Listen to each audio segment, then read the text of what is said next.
Ahoj, já vás vítám u dnešního videa a dnes to jsou opět další prázdné produkty a zaměříme se teda hlavně na produkty do vany.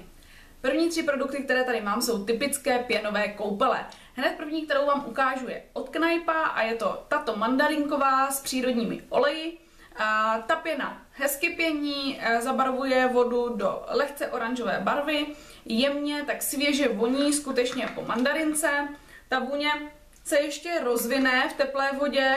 Mně byla ta koupel velice příjemná, nijak extra nepřesušovala kůži, asi i díky těm přírodním olejům, které tam jsou, a já si rozhodně nějakou další koupel od Knajpa koupím. Druhou koupel je tato typická balácká, která se jmenuje Red Love, je to nějaká ta jejich luxury řada.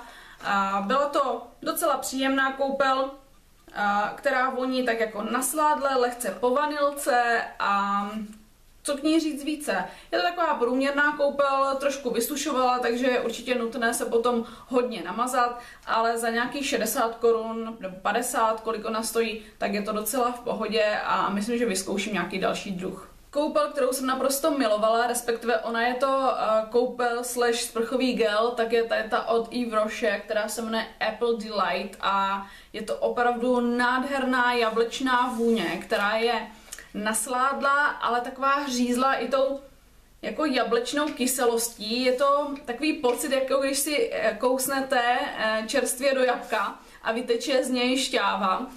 Velice příjemná koupel a rozhodně budu pokračovat s Yves Rocher dále. Pak mám zde tyto koupelové perly od Ballet, oba dva pytlíčky jsou ta stejná vůně, je to vanilka s orchidejí. Ty perličky jsou velice příjemné, myslím, že jeden sáček stojí 20 a já si určitě pořídím další. Koupalo se v tom příjemně, krásně to vonilo, s tou teplou vodou se to nádherně rozvonilo a neměla jsem pocit nějaký přesušený pokožky, takže určitě dobrý produkt. U dalšího produktu mám takové rozporuplné pocity, je to, abyste to dobře viděli, byla to bomba do vany od značky Bomb Cosmetics.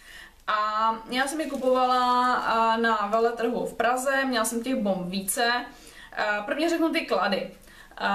Ta bomba byla naprosto skvělá v tom, že nádherně tady tahle zrovna tak jako bombonkově vonila. Vonila i nádherně v té vaně, úplně krásně se rozpustila, bez zbytku, vyšumělo to, vypadalo to moc hezky. Nahoře myslím, že byla taková jakoby šlehačka, takový kuličky a byly na tom ještě glittery. A obsahovalo to i oleje pěstící, takže když jste se v tom vykoupali, tak ta pokožka byla opravdu taková jako hezky namazaná, nebyla potřeba se dále mazat. Všechno, co jsem doteďka řekla, znělo úplně ideálně. Mělo to jediný zápor a to, že když se tu vanu vypustili, tak se to pak drhli jak blbci, protože ty glittery, které tam byly, tak na tom mastnem se vám vlastně přichytali na vanu a pak to bylo docela pracné to z té vany smít. Takže pokud bych si dále vybírala od Bomb Cosmetics, tak bych si určitě vybrala další produkty, protože bez pochyby byly kvalitní, jsou tak o 2/3 levnější než je Lush a to si myslím, že za to rozhodně stojí, ale už bych si vybrala nějaký produkt, kde nebudou třpytky. Koupele, které naprosto zbožňuju, tak jsou koupele od Manufaktury. Ty si kupuju opakovaně různé druhy a já tady mám dvě. První je Carlsbad Relax a to je olejová koupel, která je s meduňkou a meduňka voní opravdu, ale opravdu nádherně. Vy, kdo trošku znáte bylinky a někdy jste si promnuli meduňku v ruce, tak víte, že má prostě takovou svěží citronovou vůni a přesně takto tahle koupel vonila. Ta olejová složka navíc zajistila, že ta pokožka byla krásně vyživená, nebyla potřeba nějak extra se mazat, takže za mě rozhodně tahle koupel ano, stačí tam hodit trošku do té vany a voní to, rozvoní se to prostě úplně nádherně, takže za mě pecka.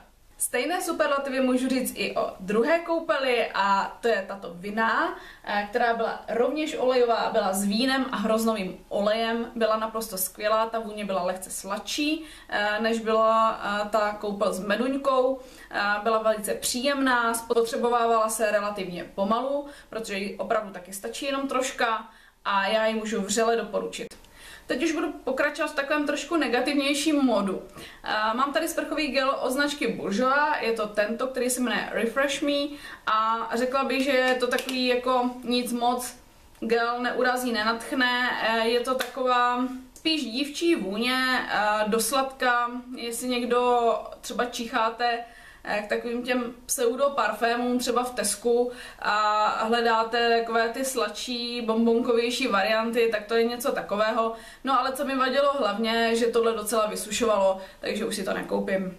Druhá věc, ze které jsem nebyla nadšená a úplně se mi to příčí říkat, protože jinak tuhle značku mám ráda, tak je to značka Balea a je to tato Douche Gel Exotic Shower, takže sprcháč ve spreji, který bylo příjemné používat, protože když jste to zmáčkli, tak z toho vyleze jakoby gel na holení, třeba na nohy, jak jste zvyklí, ale když to rozmažete, tak to nádherně napění, až na to, že to opět velice pokožku přesušovalo a já si to rozhodně nekoupím.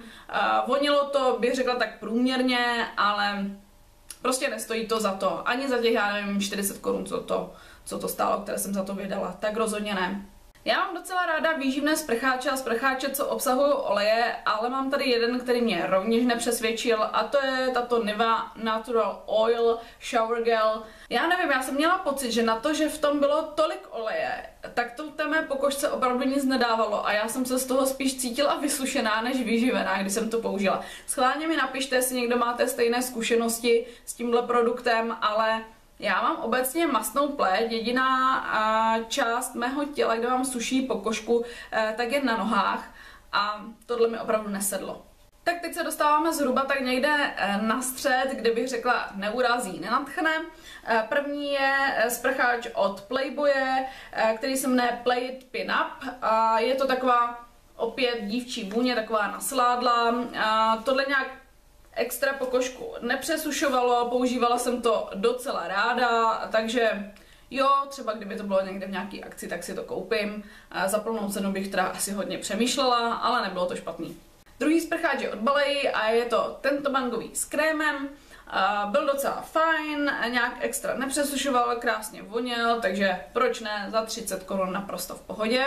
Třetí tady mám od Dermacolu, tento povzbuzující sprchový gel černá třešeň, vůně za mě krásná, taková silnější, sladká vůně opravdu zralých třešní nebo višní, takže to mi naprosto přesně evokovalo, vůně byla výborná, malinko to vysušuje, což teda samozřejmě musíte napravit potom nějakým mazáním, ale ta vůně byla tak hezká, že bych si tento sprcháč klidně koupila znova a já jsem měla ještě to štěstí, že jsem ho koupila v nějaký akci asi za 19,90, za 20, pecka, za 40, kdy stojí takhle normálně, tak bych řekla, že taky jako stále docela v pohodě. Sprcháč, ale který jsem se vyloženě užívala, je tento od Avonu a jmenuje se Delightful Orchard, Raspberry, Apple and Cassis, takže malina, jabko a černý rybíz a tenhle sprcháč voní úplně skvěle, ovocně, šťavnatě, opravdu tam jde cítit všechno, co je tam napsáno, jak ta malina, tak to jabko, tak ten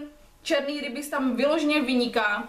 Opravdu příjemný sprcháč, úplně klasický, nějak extra mě nepřesušoval, rozhodně si pořídím znova, byl výborný. No ale sprcháč, do kterého jsem se naprosto zamilovala, je tento od Yves Rocher a je to levandule ostružná a je to konkrétně Relaxing Shower Oil, to znamená sprchový olej. A naprosto výborná záležitost. Překrásně to voní. Ta levandule je tam teda jako dominantní v té vůni. Ostružina to tak jako lehce doplňuje, aby to nebylo vyloženě taková ta těžkost levandule. A hrozně příjemně se to používalo, protože když jste si to prostě v té sprše na sebe namazali, tak se to po té pokožce úplně krásně rozprostřelo, hezky to vyživovalo, krásně se to splachovalo, že to nebyl takový ten těžký olej, ale prostě šlo to hezky dolů, takže za mě jednoznačně ano, tohle to se moc povedlo, tenhle produkt a rozhodně není můj poslední. Pak mám tady ještě dvě miniaturky od L'Occitanu, je to šampon a kondicionér, vy určitě znáte ve vůni verbena. Já vám je tady ukazuju kvůli té vůni. Já miluji jejich sprcháč verbena, pak to mají i jako ve formě parfému a dalších výrobků. A já jsem vyzkoušela i šampon a kondicionér tady právě v těchto vzorečcích. Úplně tady nechci mluvit o kvalitě toho šamponu a kondicionéru, když to jsou takovýhle malinký lahvičky, tak nějaký velký dojem z toho asi mít nemůžete, ale já miluju tu vůni a jestli máte rádi svěží citronové vůně, pak vám rozhodně doporučuju jít do L'Occitanu, očichat, vyzkoušet, stojí to za to. No a poslední tři záležitosti, které tady mám, tak jsou věci na holení nohou, nebo obecně těla. A první jsou tady tyhle ty holítka od Wilkinsonu, to znamená Wilkinson Sword Extra to Beauty. A tyhle holítka se mi velice osvědčily, holily velmi dobře a vydržely velmi dlouho. Rozhodně si tohle balení koupím znova. Doplním, že v balení bylo 5 kusů, byly to holítka dvoubřitové a já jsem za ně dala něco kolem 60 korun v nějaké akci, takže rozhodně ano.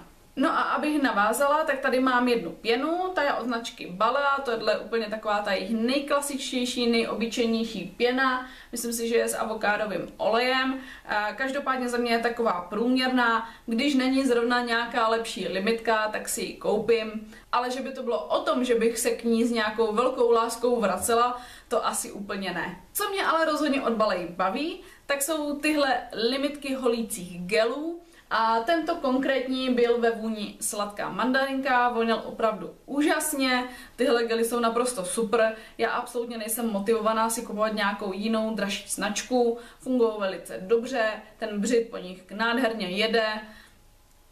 Nemám co dodat, jsou to prostě skvělé věci, v limitkách jsou vždycky různý vůně, takže já zkouším postupně to, co vychází a absolutně nemám potřebu koukat po něčem jiným, takže za mě rozhodně ano. No a to bylo z dnešního videa vše, tak doufám, že se vám líbilo. Vy mi dolů do komentářů napište, které tělové produkty do vany jste právě spotřebovali a měli jste je rádi, abych já zase mohla vyzkoušet něco nového. A já se na vás budu těšit u dalšího videa. Mějte se krásně, ahoj!